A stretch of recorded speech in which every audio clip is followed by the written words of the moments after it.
Bueno, buenos días, Benjamín Liberó. Fue un gusto tener el encuentro contigo en Uruguay 21. ¿Qué tal?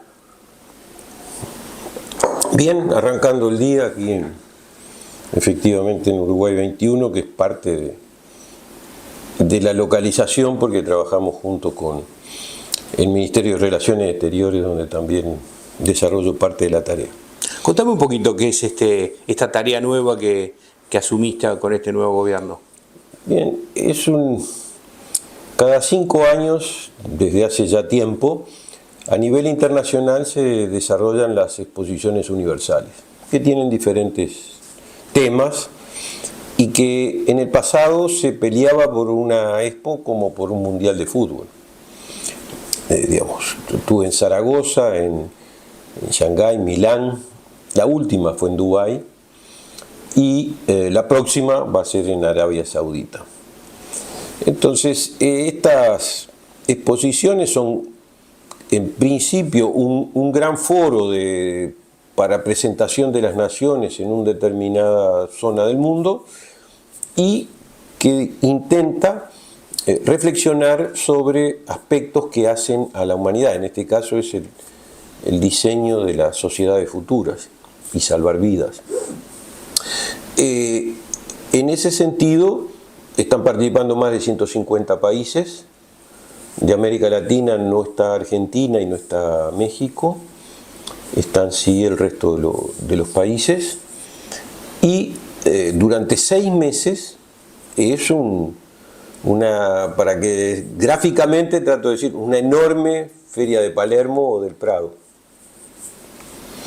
Entonces ahí se estructura en base a semanas temáticas cada mes, diferentes aspectos de ese eslogan central, y a lo largo de ese periodo también los países tienen un día nacional, que es el que en particular el público que visita y eventualmente aquellos que se invita por parte del país que es de alguna forma homenajeado por la exposición, realizan una parte protocolar, un espectáculo artístico y después tratan de capitalizar la visita a su stand por parte de autoridades locales o internacionales o, como en el caso nuestro en esta oportunidad, de quienes también coparticipan del pabellón, porque Uruguay no tiene un pabellón en particular, sino que tiene un stand dentro de un pabellón más general. ¿De América Latina? No, son de múltiples países. Está Ucrania, Montenegro, Gabón, Guatemala, Eslovenia, Uruguay, Israel. ¿Qué espacio?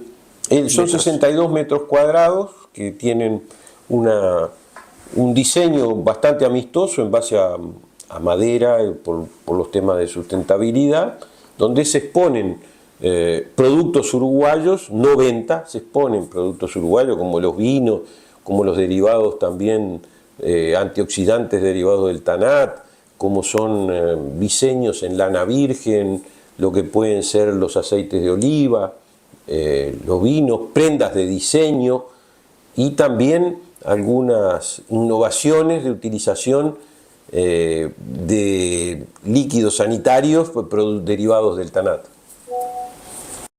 Me gustaría saber entonces ahora desde la parte de organización desde el Uruguay, ¿cómo es la combinación entre Uruguay 21 y la Cancillería? ¿Cómo coordinan las tareas?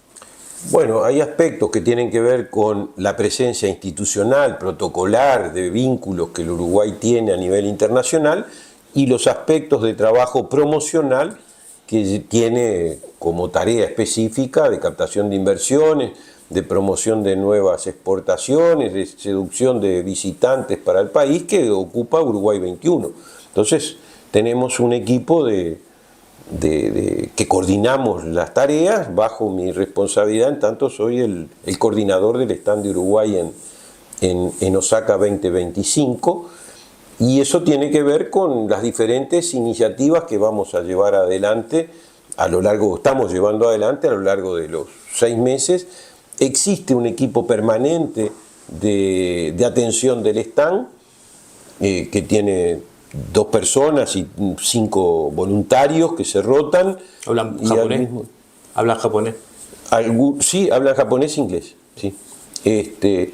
Y a su vez tenemos una guardia permanente del montaje de la empresa que montó el stand, porque, bueno, naturalmente cuando uno tiene pantalla gigante, tiene público que pasa durante todo el periodo, es necesario tener la precaución de que si ocurre algún desperfecto pueda ser resuelto inmediatamente. En lo que va, empezó el 13 de abril, ya llevamos casi un mes, y han pasado más de 250.000 de personas por el pabellón donde estamos nosotros y han ingresado casi 3 millones de personas a la Expo, que está calculada que va a tener 28 millones de visitantes. ¿Y estos son todos japoneses que van? Yo diría que el 95 al 98% sí, y después hay grupos de profesionales, de empresarios, de organismos, tal cual pasa con Uruguay, que también asistimos a las actividades en determinados periodos o en particular con delegaciones público-privadas que, por ejemplo, para el Día Nacional de Uruguay, que va a ser el 17 de junio, va a estar encabezada por el ministro de Ganadería, Agricultura y Pesca, que es Alfredo Frati, también con el Instituto Uruguay 21 y luego diversos organismos y ministerios del Uruguay, más las empresas privadas, que a esta altura son más de 30 que han estado participando de diferentes formas en la presencia de Uruguay en Osaka. ¿Se abren nuevas oportunidades para el Uruguay a partir de esta reconfiguración del mundo? ¿Cuál es la expectativa de generar allí algo? Bueno, Uruguay tiene un intercambio comercial con Japón del orden de los 90 a 100 millones de dólares anuales, de los cuales los productos derivados de la agroindustria son la principal exportación, pero también coloca diseño en lana virgen, coloca caviar, coloca aceite de oliva, coloca vinos. Existen videojuegos creados en Uruguay que ya están registrados y se distribuyen en Japón. Y la última particularidad del intercambio comercial es la apertura del mercado japonés para la lengua de vaca uruguaya. En tanto antes eran cortes tradicionales de alto valor, pero Uruguay tiene un arancel importante para colocar sus productos, particularmente los agrícolas, en Japón, y es parte de las negociaciones que se tratan de llevar adelante para el próximo periodo. Y además Uruguay considera esta Osaka 2025 como una oportunidad de posicionamiento y relacionamiento con otros países de la región. No tengamos presente que es un área, una región en la cual vive casi el 60% de la población mundial. Por lo tanto, Filipinas, que abrió recientemente el mercado de carnes para Uruguay, Malasia, en que se coloca, la posibilidad de que el Parlamento ratifique este año el Tratado de Libre Comercio con Singapur, lo que pueden ser otros países con los cuales Uruguay tiene relaciones, Corea del Sur. Así que es una oportunidad importante que hay que irla modulando en función de las posibilidades que también nosotros tenemos de llegar a la otra parte del mundo. Pero los 100 años de cooperación que Japón tiene con Uruguay dejan una experiencia muy importante, y en esta oportunidad estamos buscando de que no solo sea una presencia comercial, como en la mayoría de las oportunidades ha sido hasta ahora, sino que también todos los aspectos de cooperación que en el Uruguay tienen que ver con la Agencia Uruguaya de Cooperación Internacional, AUCI, puedan estar presentes. Entonces ahí aparecen elementos que tienen que ver con el Instituto Nacional de Producción Agropecuaria, de Investigación Agropecuaria, lo que pueden ser el trabajo con las ciencias de la salud y el Instituto Pasteur, lo que puede ser la propia remodelación del Hospital de Clínica, que justamente mañana, 7 de mayo, va a estar inaugurando en su piso 6 un área especializada en diálisis que tiene tecnología de una empresa japonesa, pero también lo que es el desarrollo cultural, dado que Japón ha desarrollado trabajos de cooperación con el conjunto del Ubolo C1080, tiene con la mayoría de las intendencias del país o donaciones o proyectos de cooperación y desarrollo en diferentes aspectos, y incluso hemos observado que hay decenas, quizás cientos de profesionales uruguayos que han tenido especializaciones y posgrados y doctorados en Japón.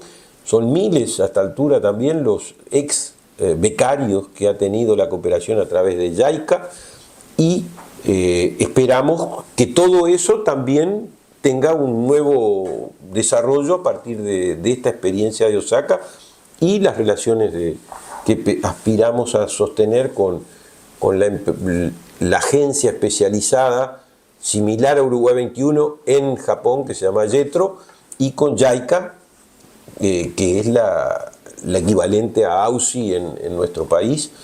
Incluso tenemos previsto en Tokio, 18 y 19 de junio, en las instalaciones de la Regional Asia del Banco Interamericano de Desarrollo, la presentación de Uruguay y las reuniones con contrapartes que se puedan ir generando a través de este proceso de conformación de la delegación público-privada para el 17 de junio. Para ejemplificar un poco, ¿no me das algunos ejemplos de las personalidades o científicos que están participando en estas reuniones bilaterales? Bien, yo fui a entrevistar justamente a quien fue el presidente del GACH, a Radi, y que se mostró dispuesto a cooperar a los efectos de, dado que el eslogan tiene que ver con salvar vidas y tiene que ver con sociedad y futura, todo lo que fue la experiencia de acercamiento de la academia a la sociedad y a la gestión con el gobierno para el COVID. Y entonces él mismo fue el que me dijo: no hablaste con Cohen, que también fue miembro del GACH. Y le digo: no he hablado todavía, porque él se formó en Japón. Ah, mira, ¿quién? ¿Cohen o Radi? Cohen. Ah. Y la tecnología de toda la imagenología de gastroenterología que está en el hospital de clínica es por la cooperación con Japón. Ah. Por eso yo decía que esos 100 años tienen mucha tradición. Hay otro ejemplo que me parece paradigmático, que es que Japón estudió las perspectivas de desarrollo forestal uruguayo antes que se aprobara la ley de promoción forestal. Incluso dentro de eso, porque también los plazos importan, recién el año pasado una empresa japonesa, Oji, que es sponsor de nuestro pabellón, compró 42.000 hectáreas forestadas en los departamentos de Tacuarembó y Rivera. Y con la intención de poner valor agregado sobre la producción forestal. Entonces, que no es solo lo celulósico, que tiene su andarivel, tiene sus formas de operación. ¿Qué caminos? ¿Hacia qué camino de productividad? Y bueno, ahí va desde, digamos, si miramos la cadena de valor forestal, va desde la genética del plantín, pasando por el diseño, la construcción de muebles en madera, construir viviendas en madera, el diseño de muebles que pueden ser en cartón corrugado, como se dio en el caso de la reciente Olimpiada en París.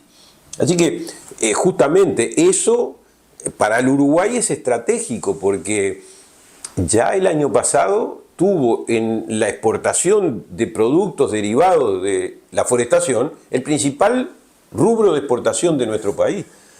Yo digo en forma metafórica, son las vacas de Hernandaria de los nuevos tiempos. Entonces eso es muy importante, porque además implica agregar valor, pero con personal de mano de obra calificada. Entonces por eso hablo de una alianza estratégica, pero también Japón tiene vinos, la bodega de Cerros del Toro, son de capitales japoneses en estos momentos. ¿Dónde está esta bodega? Justamente en Piriápolis, en Cerro del Toro. Pero también cosechan arroz en Rocha, también tienen otras inversiones en el Uruguay, el mismo holding.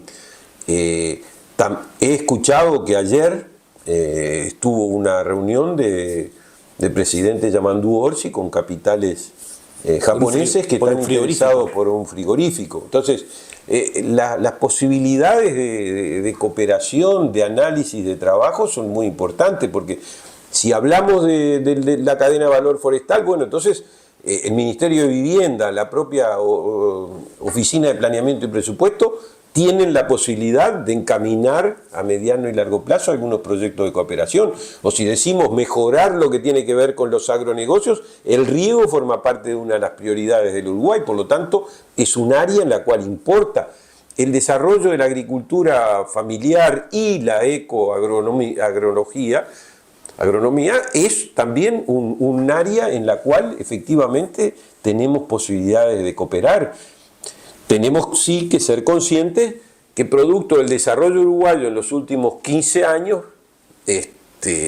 ha pasado a ser país de renta alta dentro de los estándares de Naciones Unidas, lo cual no nos pone en la primera línea del radar de la cooperación internacional, no solo para Japón, sino para muchos países.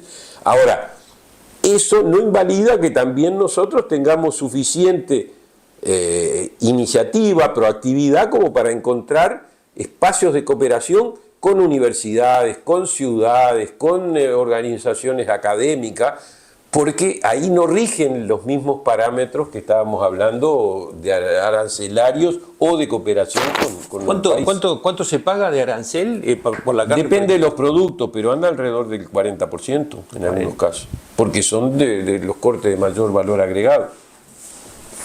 De mayor costo, de alta gama.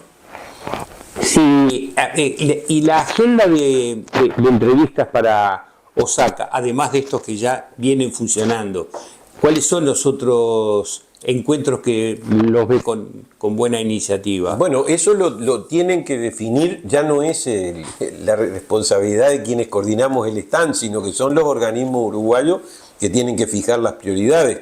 Algunas de ellas ya las mencioné, como es el tema del riego, como pueden ser algunas otras actividades. Es probable que entre las prioridades también esté el desarrollo ferroviario. Y entonces aquí también vale la forma en que seamos capaces de presentar para interés de inversiones de empresas japonesas en nuestro país. ¿Y el Uruguay está interesado en eso? Vivamente interesado, es lo que me han transmitido tanto la Corporación Nacional para el Desarrollo como la Agencia para el Desarrollo, ANDE, como puede ser también el área de la Oficina de Planeamiento y Presupuesto, incluso la Universidad de la República, que tiene proyectos de cooperación con Japón desde hace mucho tiempo, o el Instituto Pasteur, que tiene una experiencia adquirida en momentos en que Japón está pensando en ver cómo instalar una sucursal del Instituto Pasteur en Japón. Entonces, es una oportunidad para que el Instituto Pasteur de Uruguay vaya, aplique conocimiento y experiencia al respecto y pueda aportar para proyectos de cooperación. A otro nivel, por ejemplo, Uruguay tiene ya sobre el área de riego y algunas áreas de contaminación, proyectos triangulados que incorporan a la cooperación japonesa a dos países, en este caso Uruguay y Paraguay, y se está viendo que en el caso, por ejemplo, de los temas de contaminación ambiental que produce el mercurio, el Uruguay pueda iniciar un camino de cooperación con Bolivia, que tiene problemas producto de su desarrollo minero. ¿Qué dice la colectividad japonesa en Uruguay de esto? Bueno, nosotros, ni bien tuvimos el ofrecimiento de trabajar para esto, lo que hicimos fue reunirnos con más o menos unos 200 a 250, con la asociación que los reúne, 200, 250 descendientes de japoneses de tercera generación.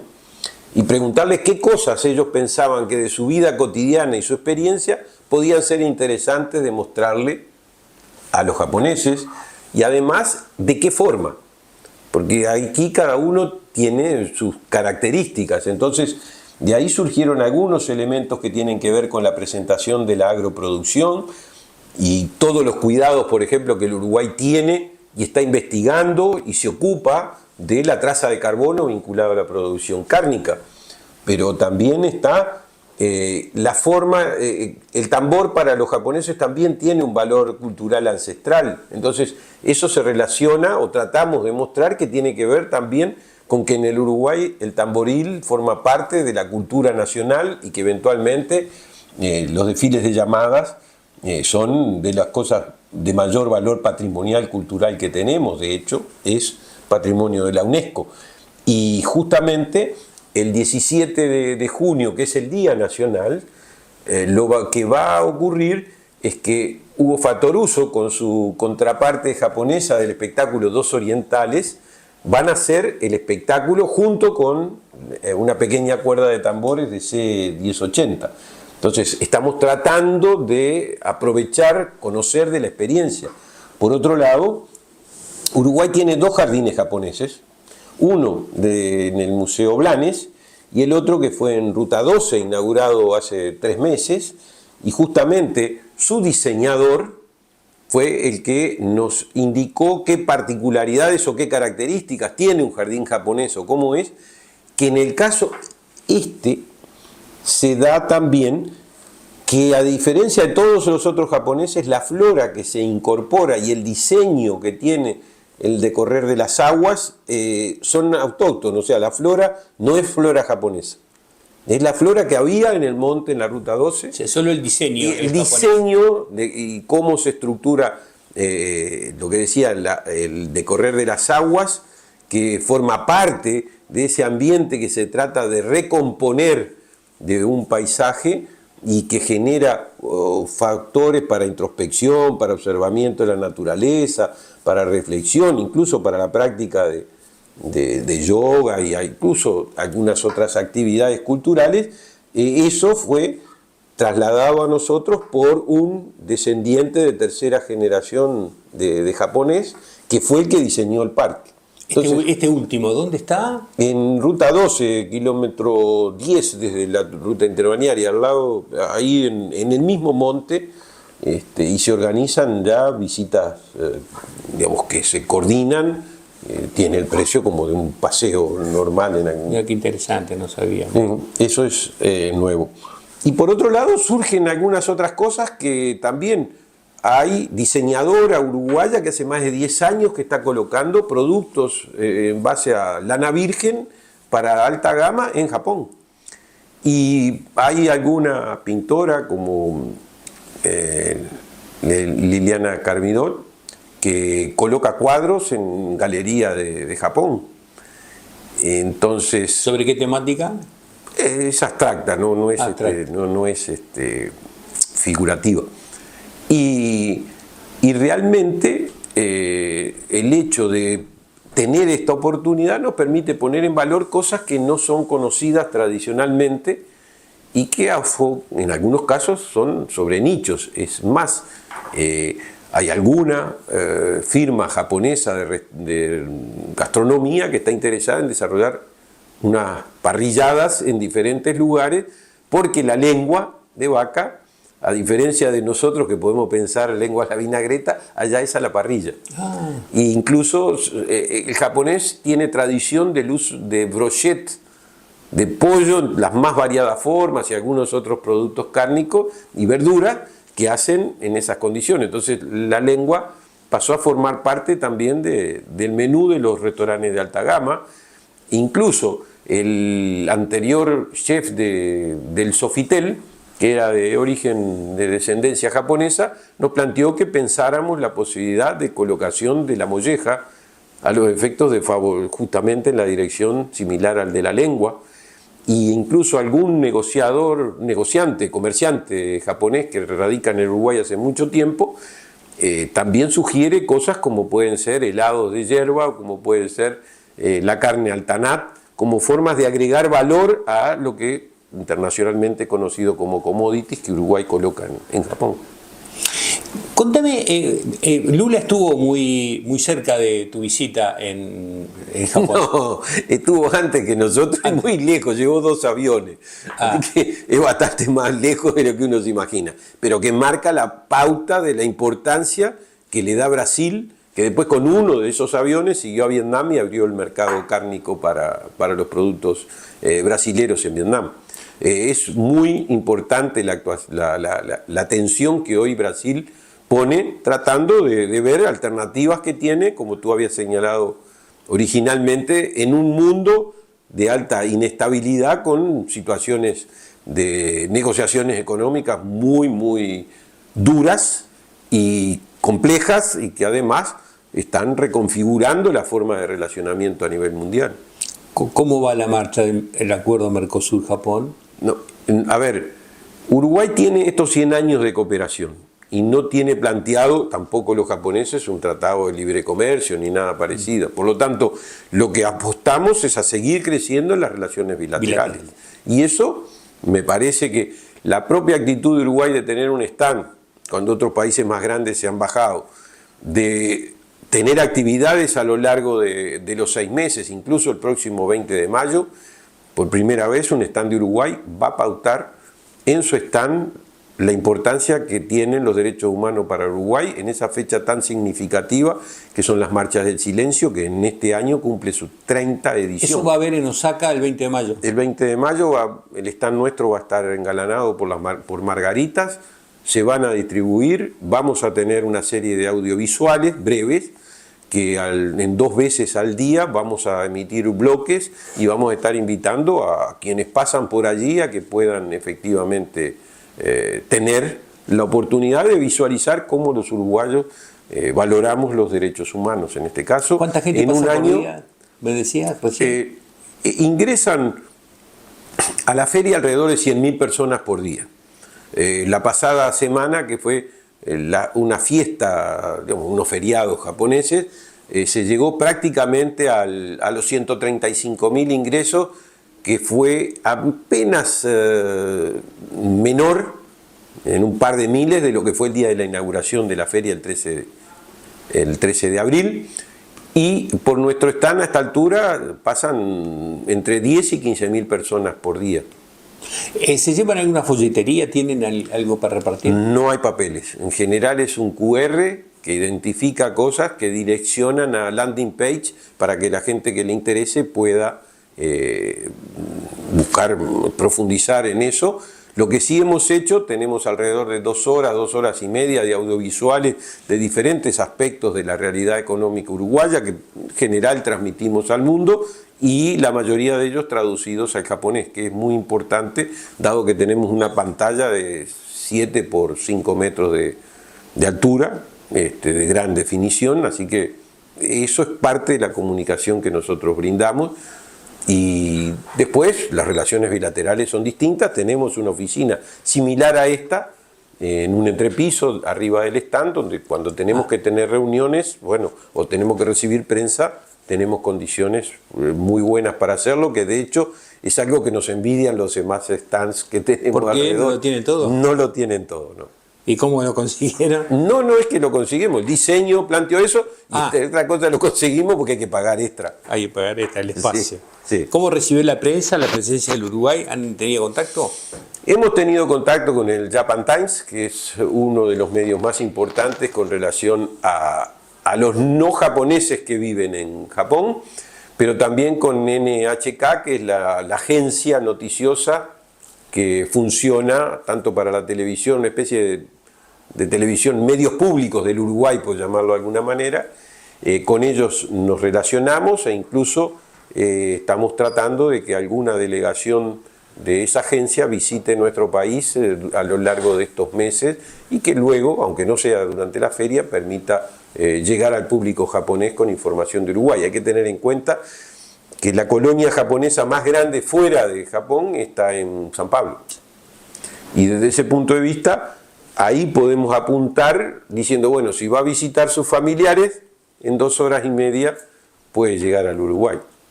Interesante, o sea, como el rebote. Y esto tiene que ver un poco con tu trayectoria anterior, ¿no?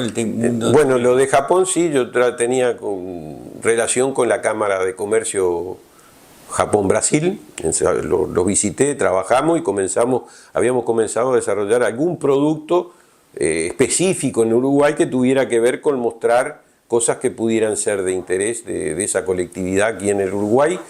Y el trabajo con Asia también nos importa, no porque sean miles los que van a venir, o decenas de miles, sino que son un nicho producto de quienes viajan muchas veces desde aquella región del mundo hacia Sudamérica, por diferentes motivos, son segmentos de alta gama.